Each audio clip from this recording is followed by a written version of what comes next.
धायरेश्वराला मी अजून एक पाहिलं ते म्हणजे रहस्यमय झाड कैलासपती, ज्याला 12 वर्षानंतर फळं आणि फुलं लागतात. फुल आहे त्याच्यामध्ये महादेवची पिंड आणि लिंग आणि हे कमळाचं फुल आहे. तुला फोटो त्याच्यावरती काढून घ्यायचा असेल तर काढू शकतो. घ्यायला 100 रुपयाला हुंडी आहे त्याची. हो, काही नागाची पडी आहे खाली, आहे की नाही. हा. महादेवची लिंग आहे का नाही हे बघ. याच्या खाली बघ महादेवची लिंग आणि पिंड आहे का नाही, आहे का. हा? बघू.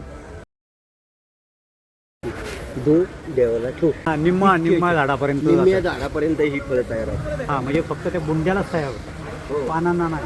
चालेल. आवडते असं वाटतंय.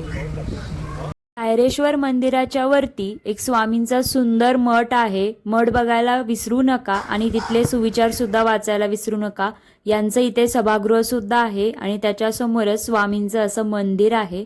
मोठी मोठी झाडं तुम्हाला इथे बघायला भेटतील, तर नक्की जाऊन या धायरेश्वराला.